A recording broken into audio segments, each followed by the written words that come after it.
As a content creator, you're not just putting videos up on the internet. What you're actually doing is you are engaging in communication. The more effective you become at powerful communication, the more connection you create with your audience, the more your message spreads, and the more impact you have in the world. Dr. Alex Lyon is a speaker, consultant, professor, and YouTube creator whose mission is to help empower his students and clients to communicate clearly and powerfully. He's consulted for Nike, Google, and the U.S. Department of Homeland Security. He's a professor of communication at State University of New York, Brockport, and he shares what he's learned in the corporate and academic world on his YouTube channel, Communication Coach Alex Lyon.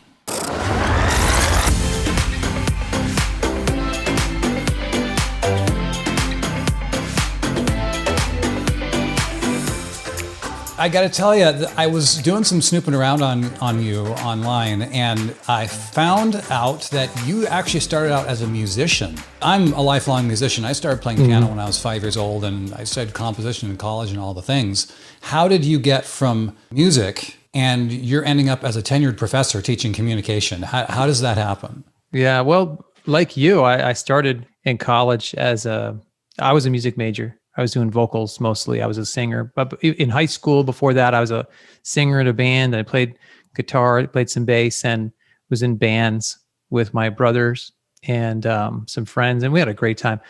But then somewhere along the line, I realized that the music business was a whole different thing than just loving music. But I just didn't see it as a career. I didn't see how a degree in music was going to help me become I wanted to be a pro musician. So I ended up taking public speaking because it was a requirement, part of the general ed requirement. And I loved it. I absolutely loved it. And never looked back. I just changed my major to communication. And since my dad's a musician, but my parents were also both teachers, it's a bit in my blood. So I decided, I looked at my college teacher's job one day. We were taking a summer class and there were like 6 people in the class. We were around this table, and I thought, my gosh, he's at work right now. Like, we're having a great time. And this seems like a pretty good job to teach. So I just decided to keep going, get the PhD and teach college. Yeah. Now, I will say, unlike a lot of professors who just they jump through all the hoops to get all the alphabet soup after their names so they can teach other people to get alphabet soup. You've actually been out in the real world. You've had some significant experience out in the business world talking about communication. And what happened with that? Tell us about how did you get from college out into the business world and then back? Well, one of my professors as an undergrad did a lot of consulting. He was teaching professional communication classes and workplace communication, and I loved it. I thought, wow. And he would talk about his consulting. So then when I was getting my master's degree out in California, Cal State Northridge, I got an internship at a consulting company and started doing workshops and helping with things. And I continued doing workshops for them and also on my own all through master's and PhD. And I just never stopped. I do workshops and consulting and one-on-one coaching and professional speaking. Some clients like the fact that I've got some credentials, but really all they really care about is the corporate clients, they just want their problem solved. But the students certainly love it when I come back with stories about doing workshops at Nike or Google or the Center for Homeland Defense and Security. They're like, oh, okay, then. And I get to tell them in the class, hey, I'm teaching you the same stuff that we teach them. And they go, oh, nice. Better pay attention. So they've really been connected the whole time. One of the things you just said was the idea of the business people want their problems solved. Yeah. And when you get into YouTube and online content, especially if we're teaching, man, that's kind of a big deal. Yeah. That a lot of YouTube creators actually don't really dial into that. They say, well, how am I helping people? How am I solving a problem? Right. And clearly you are dialed into that right now. I'd say, so how did you get into solving problems for businesses to solving problems for your students and now solving problems in communication on YouTube? Well, they're the same problems. It's just the channel of communication has changed. In the business world, they'll ask you, how can I get better at this or that? How can I show up as a leader when I'm nervous or when I'm an introvert, but I really have a project I care about? And online they ask you, but they just type it into the search bar. So it really is it that it's the same kind of things you're saying? Yeah, absolutely. They're just looking for answers on, it's the same as you. Like, when's the last time you had to fix something up around your house? You probably went on YouTube, whether you're changing an electrical outlet or whether you want to know how to open a speech, they're typing that into the search bar and they want their problem solved. So I started making videos with that in mind. Like, what are the kinds of problems that people are looking to solve when it comes to the workplace and how they communicate and engage other people? Yeah. So I'd be curious to know, what threads have you seen? I mean, you're kind of touching on it. I mean, it sounds like the subject matter is very similar in the corporate consulting world and in the academic world and also on YouTube. Is there a thread that ties that all together, do you think?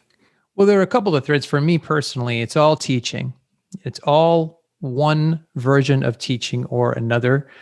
That's really how I see myself. So in the classroom, the students are expecting some information and some theory. I try to squeeze in as much practical skills as I can for them.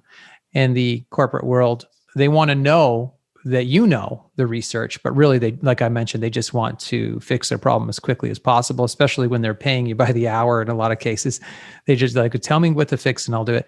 And then on YouTube, it's a combination of both. Some people tune in and want to learn things, and other people just want, so it's teaching. It's just a slightly different audience depending upon, what the topic is and what they're looking for, but it's all some version of teaching. And it just varies, like how much theory I bring in versus how much practical action I bring in. Well, so speaking of theory, we were talking a little bit the other day, we're talking about some initial ideas of what we might dive into here. And you talked about the idea of communication design. Right. And that sounds like kind of a big subject that could probably require hours or even days to unpack. I mean, tell us about communication design. How does that apply to all this?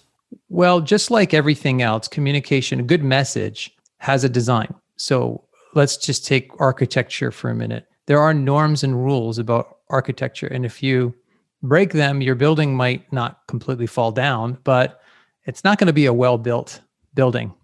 And same for a car. These things, these norms and rules about design have emerged over decades. And the communication goes all the way back to Aristotle.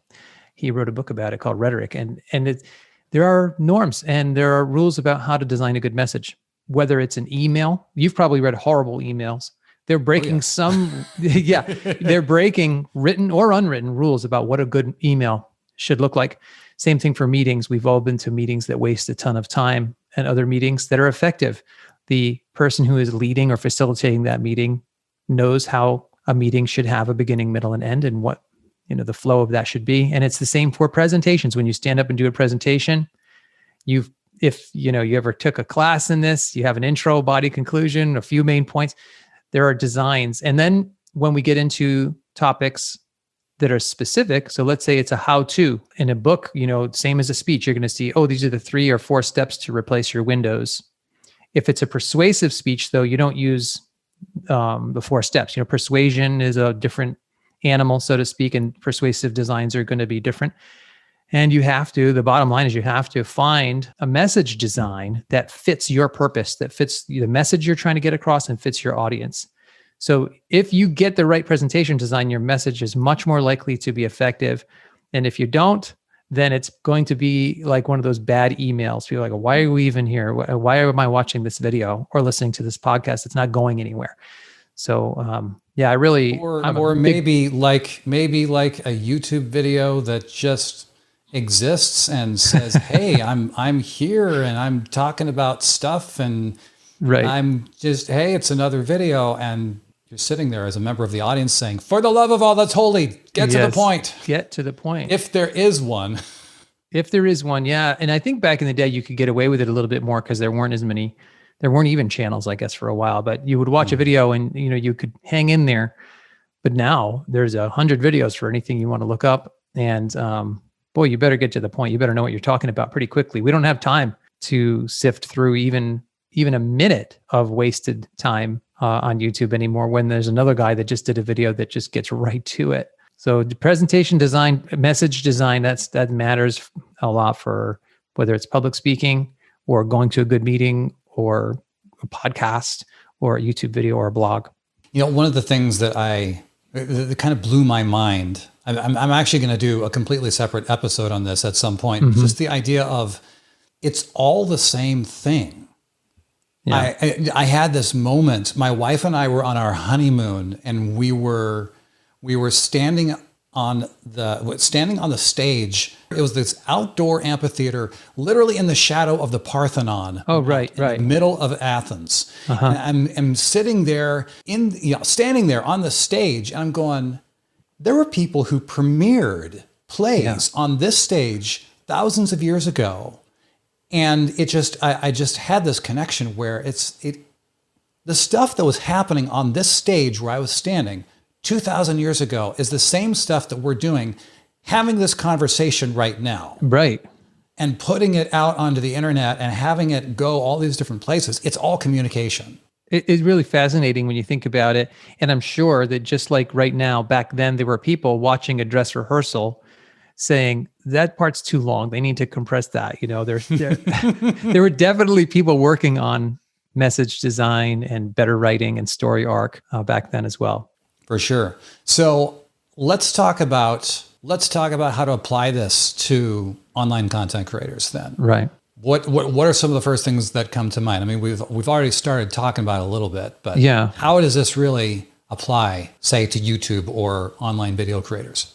Well, I've been doing both now for a while, public speaking for 20 years and YouTube for 5. And the parallels are amazing. And I imagine it would be similar to a podcast, although that might be a little bit more of a conversation. But the parallels are really amazing. So for example, I always think of whether I'm doing a speech or whether I'm doing a YouTube video, there are the 3 major components, the triangle, which is there's the speaker, the audience, and the message.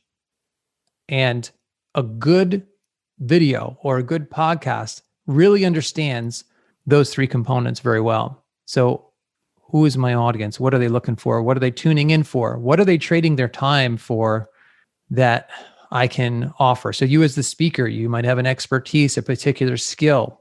So you may make sure you get your unique spin on it in there. And then the message is what connects the audience and the speaker. How can you customize that message so that it maximizes your expertise, what you have to offer, and it meets that audience where they are? So speaker, audience, message, that's exactly the same, whether you're doing a speech in front of a bunch of insurance agents or whether you're making a podcast for moms or whether you're teaching a class, online class on gardening. Speaker, message, audience. You have to understand those 3 pieces of the triangle through and through. Another part of it is what I mentioned earlier, presentation design. Typically, a video or a speech is going to have a key main theme that goes through the whole message. That thread, that thread that ties it all together. I think in college, you probably heard, what's your thesis? What's your main point? And high school English class. That's right. Start out that paragraph with your. You better know what you're saying right up. Stuff. Yeah, you got to know what you're saying, and then everything from there is broken into pieces to support that main theme. So let's say you're doing a video. I just did a video on, I think it was 6 tips to help with your speech anxiety. People get nervous before they speak. 6 tips. The main theme is how to help people cope with speaking anxiety. And then I have to find the right balance of how many points do I have and make sure they all go up and support that. And none of those points should have anything to do with anything other than helping viewers with their speaking anxiety. Like if I slip some things in there about, I don't know, about how to add humor or sell products from the back of the room, like people will be like, what do you do? I thought this was about speaking, and it wouldn't fit. And so you have to figure out that's where the message design comes in. How many main points? What's the balance? How can you cover everything that you need to cover, not leave anything important out, but also have it feel like a balanced message where each main point adds something fresh? And then are you, again, I mentioned this earlier, but are you informing them teaching them something, or are you trying to persuade them? If you're trying to get them to come from point A to point B and come along with you, like a persuasive, I don't work with politicians, but I do get contacted by politicians and their teams to help them. I got contacted today. Will you help our candidate? I said, no, I didn't even finish the email. I just can't do it. I just can't get sucked into that world. No disrespect. It's an important thing, but I just can't personally into it. But they want to persuade their listeners to agree with them. And that's a different approach as well. And some of the messages, you did a talk not long ago that I saw at a conference, and there was a persuasive element to that. You had to do some convincing. It wasn't just a how-to. It was more like, look, I'm going to share some things with you, and I'm going to have to bring you along with me. It wasn't an easy message, I think, for some people. They're like, okay, I'm not used to thinking this way. He's changing. Right. So sometimes you have to change the way people think. Oh. And so there's a lot of parallels there, whether it's a podcast, a blog, a video, you got to know that speaker audience message. You got to know your through point, including the main chunks that you break it into. You have to know, am I persuading them? Am I entertaining them? Am I informing them? And then also, what level are they at? Let me just break in for a second, because you just mentioned this, the idea of, am I entertaining them? Yeah. And that's one of the things that I think there are a lot of people, including myself at times, that we scratch our heads when we look at certain creators on YouTube, and we say, clearly there are millions of people who are watching these videos and they are entertained. Right. And it doesn't seem like any obvious through line. It doesn't seem like it just seems like, I'm going to talk about this, and then I'm going to do this, then I'm going to show a montage of this, or I'm just going to sit and talk for half an hour, and I'm going to go all over the place. And people love it. Now, some people love it. Well, I mean, and so how does that idea of entertaining balance with having structure, having that, having that through line, having the theoretical bones behind it, if you will? Right. As a person I'm really on the education side of it, I still try to make my videos engaging. I want people to want to watch, not just purely there for information. So you have to, anything you can do to help to keep them engaged is good. So personality helps, a little entertainment value helps, but I think you really have to know what business you're in. And if all I did was make it about fun and games, I don't know. I think people would start to wonder why they were tuning in. But some people are amazing at this. Like you said, some people have this weird gift to combine a few different, so people are learning along the way and they're entertained, and it's hard to tell what the point is, but somehow it's super engaging and you can't stop watching. So some people have that gift, but I honestly think that's 1 in 1,000, maybe even 1 in 10,000 that can do that very, very effectively. Right. But yeah, sometimes we're there to entertain. Sometimes we're there to inform. Sometimes we're there to escape, right? Lifestyle channels. Maybe you're just escaping into their world. Like I watch sailing channels. I watch people sail around the world. Like, why am I watching that? Escape. I just want to not be in this, in December, January, February in the Rochester area of New York. All I can think about is getting on the ocean and going south. So I watch sailboat channels, and it's a fun escape. But they know what business they're in. They know they're taking us on an adventure, and that's why we're tuning in, so that we can be a part of that, even though we're stuck in the snow and ice. Yeah. So I think sometimes those channels get confused. So I was mentioning to you the other day. So I know a guy who has a channel not very different from mine in some ways. He's supposed to be teaching about communication and leadership, but I stopped watching him because it was really hard to tell what he was doing. Like he would always show himself getting on and off of planes and sitting in first class, and it started to look like this, like he was flexing. More lifestyle? More lifestyle. Yeah, it was like he was flexing, even though the promise was supposed to be we were learning things. So I don't know why he was doing that. It was like it was a weird marketing video to make him seem like a celebrity. But so I stopped watching, and his channel's really not growing now. I checked back in with it 6 months later, and it's not growing. I don't know.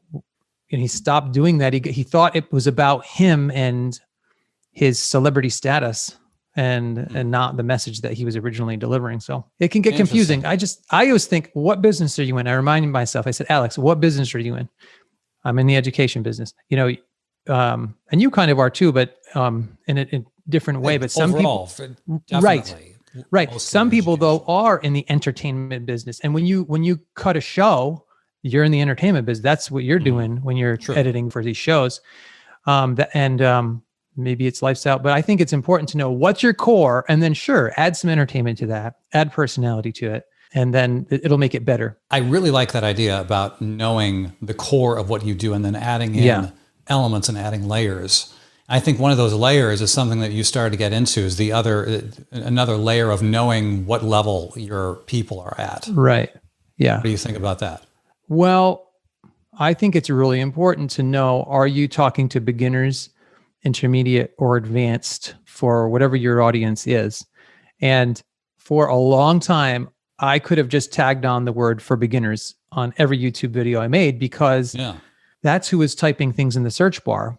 Other professors are not looking at my videos to learn anything. Experts in government are not tuning into my videos to learn anything. It's beginners. It's people Television that are editors. Yeah. Television editors are a very tough crowd to impress. Right. I stopped trying to talk to them a long time ago. That's for right. Sure. So I'm a good candidate for your kind of content, because when you did that video about how to edit, I can't remember the title, Smooth Like Butter. I'm like, smooth edits. Yeah. Smooth edits. How to make a smooth video edit. Now that was for me because I didn't know that. And by the end of the video, I did know that. You showed me how to do it. I'm still not very good at it because all I do is the same kind of video. I don't do a lot of variety, but it helped me understand something I didn't understand before and helped me build a new skill. I'm a beginner. When I started making videos, I tried a few videos, and I still do try for intermediate and advanced.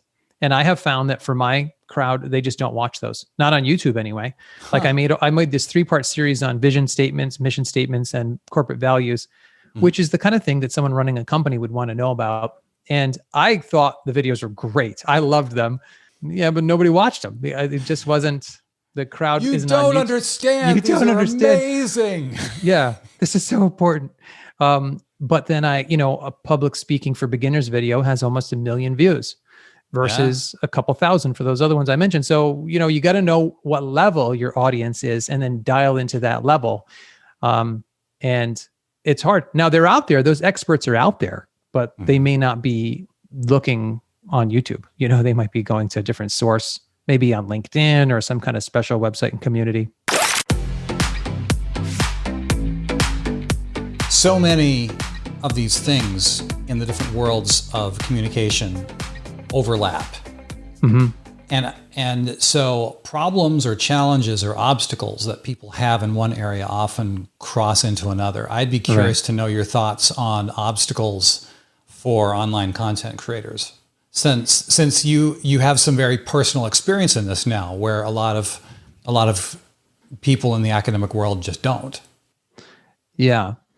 Obstacles in terms of, so I'm a creator now, and I'm trying to make a successful channel and a successful business wrapped around that. Oh, and by the way, you're being overly humble. You're not trying to make a successful channel. You're killing it, man. Well, thanks.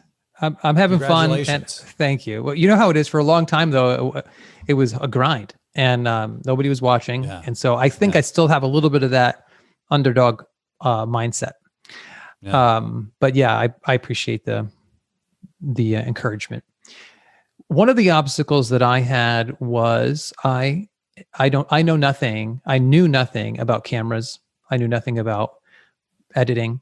And so that was an obstacle. So I have an area, roughly speaking, we'll call it an expertise, although I hate the word expertise. But compared to the average person, if we're creators, we know something that the viewer doesn't know yet. That's why they're tuning in. But I didn't know anything about gear. I didn't know how to edit or shoot video. As I love to say, I did not even own a camera 5.5 years ago. And that was an obstacle for me. And making it look good and feeling like, I can't make a video until it looks as good as Jeff Barch or Tim Schmoyer or Sean Cannell. And that was just stupid, because I actually waited much longer than I should have to start making something. There is no perfect. And I'm going to quote, I think it's Sean Cannell. He says, your first videos are your worst videos. There's just no way around. Yeah. There's just no way around it that, so that's an obstacle. When you don't know anything, you feel like it can be I better not make anything until it looks perfect. And another obstacle is imitation. You and I talked about this the other day. Yeah. How when Peter McKinnon came out, everybody wanted to be just like Peter McKinnon because he's so right, because he's so awesome. Well, and I will say that's how I started out. I mean, when I first started out on YouTube, I wanted to be Peter McKinnon for video editing. Absolutely. And it's been a journey to say, hey, number one, that's not the direction that I need to be going in, and number two, I need to find out who I am and who my message is. Right.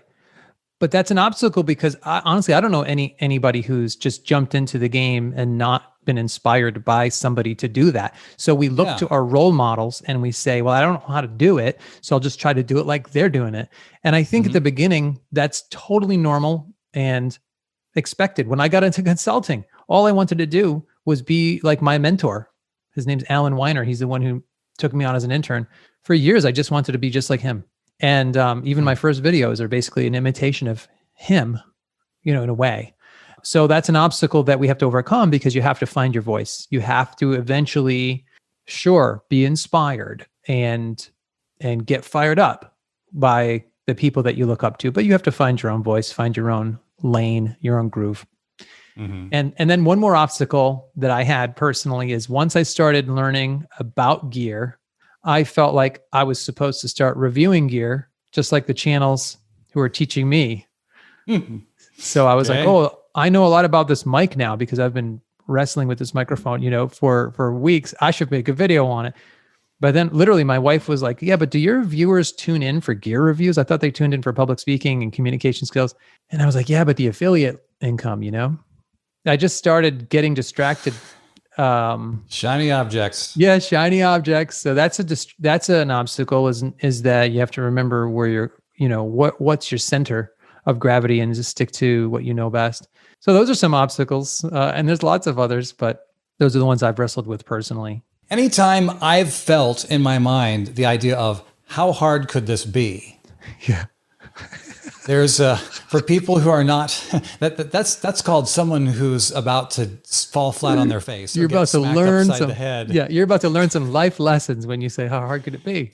For people who are not familiar with psychology, there is something called the Dunning-Kruger Effect, which some people like to describe in various levels of academic description, and all the way down to stupid people have no clue how stupid they actually are. Right. Until they learn. And so I think we've all been there. Yeah. But man, those learning curves are so present, and they're so important. You just don't, you don't know what you don't know until you get smacked up the face with, hey, how do you actually, I can tell a story to my friends and we have fun and it goes back and forth, but how do I actually make people keep watching these videos? Right. How do I plug in the microphone and actually have it work? Dang it. Yeah. Oh, my favorite one that I mentioned to you, but my favorite one is that my first SD card filled up and it took me like an hour to figure out how to delete what was on there. Like that was an hour of my life. I knew how to do nothing. I knew how to do nothing. And I was like an old dog, and I still feel like an old dog learning new tricks. And I think that's the big picture obstacle is that, and even you, I know, struggle with this. Like you're there editing, and so you think that shooting is going to just be a breeze, but it's like a whole different skill set. So the big obstacle is you may know a lot about what you know, but then you have to become kind of a jack of all trades if you want to be a content creator. Unless you have a team already around you, which is very rare, then you have to, for a while, become a jack of all trades just to get some stuff out there. Well, and I will say a lot of the people who become most involved with the Story Greenlight community, they tend to be people like you and me who are experts in their own area. Right. They have a certain amount of life experience, usually a significant amount of life experience, and they have a significant area of expertise that most of the time does not mean that they consider themselves an expert. Even though they're an expert in their content, they don't consider themselves an expert in content creation. Number one, just know that's okay. A lot of people are in that place, and a lot of people get stuck in these extra learning curves that they didn't know that they were going to have to take on. Yeah. And then they get all bummed out saying, this is hard. Well, a lot of the times it is. Oh, it's so hard. Was there any time when you're just ready to throw in the towel and say, okay, this is not worth it? Yeah, almost every day. Honestly, I mean, I always had a vision I want to do this. What I said was, to get over those, I want to quit things. I said, look, Alex, do this for 5 years and don't even question whether or not you're going to quit. Like, that's not an option. You're doing this for 5 years, no matter what the results are.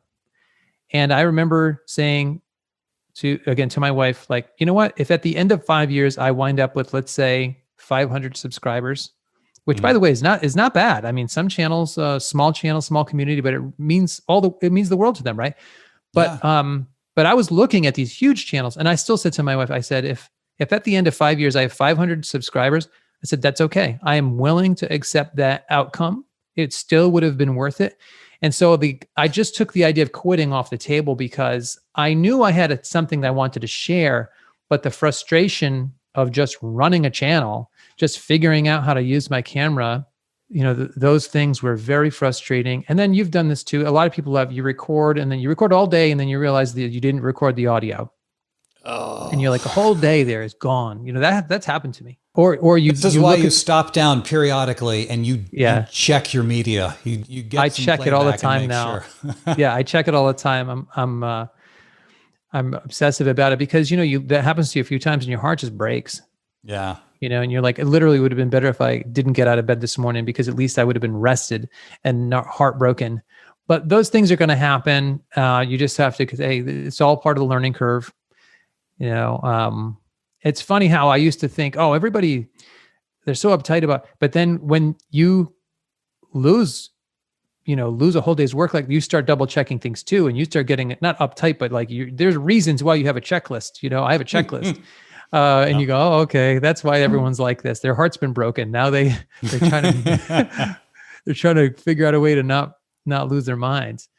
So all this time we're working to say, okay, quitting is not an option. Quitting's not an option. I'm going to take all these lessons, especially the ones that are painful and that really suck.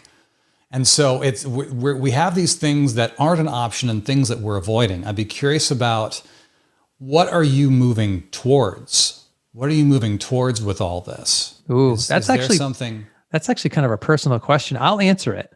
But okay. I have like these really practical goals on paper. Like very typical of creators. I want to pass a certain number of subscribers. We have these goals. Mm-hmm. And then it's, what would it mean to me if I could only do this? This would be my life, and I don't have anything else professionally that I'm doing except creating and everything that goes with that. And then it's more like a kind of a purpose. Like, what's my purpose? I came to the conclusion that my purpose is I'm a teacher. Like I mentioned earlier, I'm a teacher. So whether I'm teaching in the classroom or whether I'm teaching through YouTube and my online classes, that's what I want to do. So what is this moving toward? I guess if I were to put it into words, it's going to sound a little nuts, but like, I just want to teach every person in the world that is willing to tune in about communication skills, leadership skills. Like, I want the world to be the classroom. And I can't believe that I'm born at a time, or that I'm living at a time that's possible online. It wasn't possible even 15 years ago, really, this way to reach the world, but it is now. And that completely blows my mind. And I would feel crazy not to do everything I could to try to make that vision a reality. And I may not get there. I may not ever have more than what I have now in terms of my online community, but I think it's so worth the struggle, so worth the effort, because the payoff would be so big. And why do you think that is? Impact.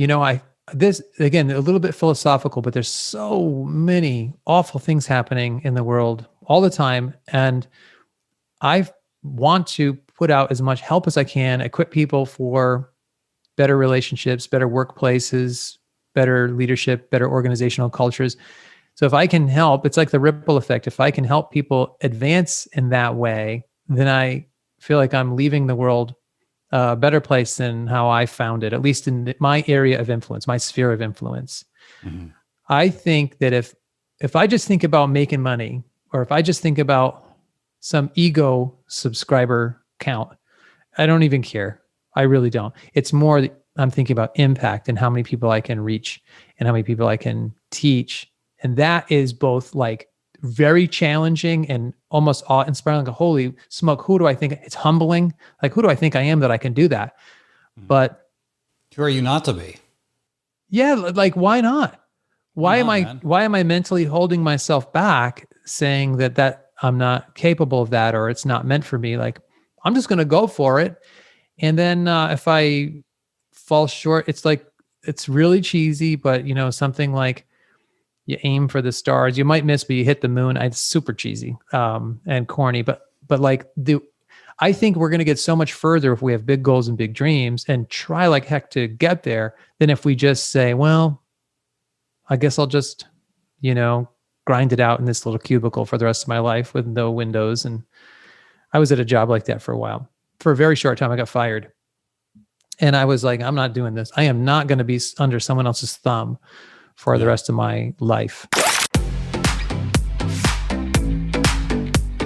I tell you, I love hearing the things that push people, because I think there are so many things that we're wanting to avoid, and all the fear and all the division. But if we seek to move forward, mm-hmm. towards creating something, towards creating connections, towards communicating clearly, towards spreading our message, that's when really powerful things happen. Yeah. And as a man much wiser than I said, it's like it's the idea of, we're not here to be served, we are here to serve. That's right. I can't believe how basic a principle that is, but it's profound. It's like, once I flipped my thinking, and I did this years ago, but once I started thinking about, how can I be a benefit to other people? How can I help other people? Just that basic flip of the switch made all the difference. And I even think about my son. I want my son to see that I'm trying, that I'm taking risks, because I want him to be able to say about his own life, hey, you know what? I think I'm going to try. I'm going to take a risk. I'm going to stick my neck out there. And maybe, he'll have some dreams that he says yes to, because he saw that I was at least trying. I was making the effort. Dude, you're doing it. Respect, props to you. Well, thanks. I'm having a lot of fun doing it. That's for sure. And by the way, there's nobody more surprised than I am that the channel has exploded. I have a couple of colleagues that are probably a little surprised. I've one other obstacle. Let's circle back and talk about one other obstacle is, for lack of a better term, the haters. Mm-hmm. That's an obstacle, because I see it as like a barbell. I didn't invent this analogy, but it's like a barbell. So you lift the barbell and one side of the barbell goes up, and that's like your success. But mm-hmm. the other side of the barbell, you cannot separate that. The critics, the naysayers, whatever you call them, are coming right up. So the more popular something gets, the more people tuning in, the more haters and critics you're going to get. And that's an obstacle, because they say things. Some of these people are so skilled at like getting under your skin and saying things that hurt. And it's like, I don't know how they must be professional, dysfunctional people or something, but they're some things are really hurtful, and it's hard. And I even had people in my own field, other professors, who go on my channel and troll me. Oh, dude. I have a lot of professor friends who are really happy for me, consultant friends who are really happy, but some of them are like, you should be embarrassed. You should be embarrassed and take these videos down. I can't believe you have a YouTube channel. It's so awful. You should be embarrassed. And I'm like, what the heck? Just don't watch, man. Just go somewhere else. So that's an obstacle, is that you will get criticized, because, when no one was watching, it was easy. No one's watching, no one's criticizing. But once people start paying attention, you're going to have a lot of people telling you the way you should live your life. I heard the musician Amanda Palmer wrote a book called The Art of Asking: How I Learned How to Stop Worrying and Let People Help.